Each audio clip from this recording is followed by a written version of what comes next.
Ambulance! అయ్యో, ambulance కాదు, ambulance.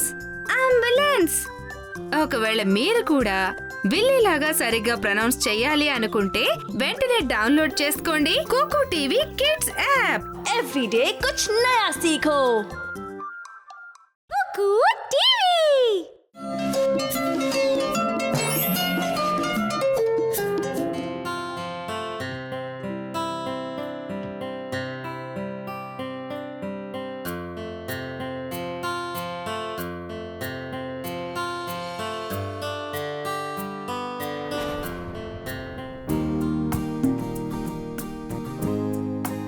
పిల్లలు ఎందుకు గొడవ పడుతున్నారు?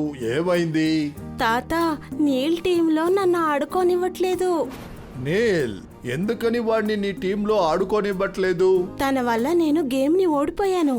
తను రూల్స్ ఫాలో అవట్లేదు. తన వల్ల నేను నెక్స్ట్ గేమ్ ఓడిపోకూడదు. నీల్ చెప్పేది నిజమే. ఈసారి మనం మ్యాచ్ లో ఓడిపోకూడదు. ఇది అస్సలు మంచిది కాదు పిల్లలు. మనం ఎప్పుడూ టీముతోనే ఆడుకోవాలి. కానీ తాతయ్య, పిల్లలు, ఒక టీంగా ఆడుకుంటే మనం గెలవడానికి అవకాశం ఉంటుంది. రండి, కూర్చోండి. నేను మీకు ఒక ఇంట్రెస్టింగ్ అయిన స్టోరీ చెప్తాను. ఒక చిన్న గ్రామంలో కఠినంగా శ్రమించే ఒక రైతు, ఆయన భార్య, 4 పిల్లలతో ఉన్నారు. ఆయన పిల్లలు ఎప్పుడూ గొడవ పడుతూ వాదించుకుంటూ ఉంటారు. ఇలా వాదించుకోవడం ఆపండయ్యా.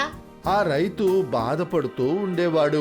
ఒకరోజు ఆ రైతు ఆ పిల్లల్ని తలుచుకుంటూ బాధపడుతూ అనారోగ్యం పాలయ్యాడు. ఆయన బాగా ఆలోచించాడు, వీళ్ళందరూ కలిసి ఉండాలంటే ఏం చెయ్యాలి అని. సంతోషంగా జీవించడం ఎలాగా అనేది ఆలోచించాడు. చివరికి ఆయనకు ఒక ఆలోచన వచ్చింది. అతని పిల్లలతో ఒక కర్ర పట్టుకొని బయటకు వచ్చి చూడమన్నాడు. మరుసటి రోజున వాళ్ళు 4 ఇంటి బయట వెయిట్ చేశారు. 4 తలా ఒక కర్ర పట్టుకొని నిలబడ్డారు. నాన్న ఎందుకని మనల్ని కర్రలు తీసుకురమ్మన్నారు? నాకు తెలీదు. నా మనసులో కూడా అదే ప్రశ్న ఉంది. ఆ 4 పిల్లలు ఆతృతతో వెయిట్ చేస్తున్నారు. వాళ్ళ నాన్న మనసులో ఏముందో తెలుసుకోవాలని. ఆ లోపు ఆ రైతు అక్కడికి వచ్చాడు.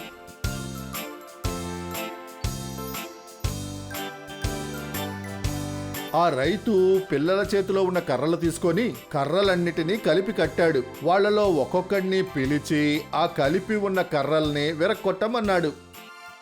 పిల్లలు, ఈ కలిపి ఉన్న కర్రల్ని మీరు విరగొట్టడానికి ప్రయత్నించండి.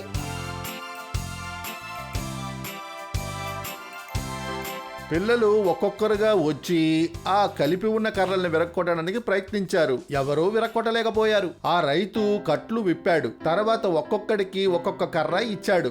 పిల్లలు, ఇప్పుడు మీ చేతికిచ్చిన కర్రని మీరు విరగొట్టండి. తర్వాత పిల్లలు చాలా తేలిగ్గా దాన్ని విరక్కొట్టారు. అప్పుడు ఆ రైతు తన పిల్లలకి సలహా ఇచ్చాడు. పిల్లలు, అది ఒక కర్ర అయితే మీరు విరగొట్టారు, కానీ కలిపి కట్టినప్పుడు మీరు విరగొట్టలేకపోయారు. ఆ విధంగానే మీ 4 ఆ కర్రల్లాగా కలిసి ఉంటే ఎవ్వరూ మిమ్మల్ని బాధ పెట్టరు. కానీ మీలోనే మీరు గొడవ పడుతూ ఉంటే ఎవరైనా సరే మిమ్మల్ని ఉపయోగించుకోవచ్చు. సరే, మీరు ఇందులోంచి ఏం నేర్చుకున్నారు?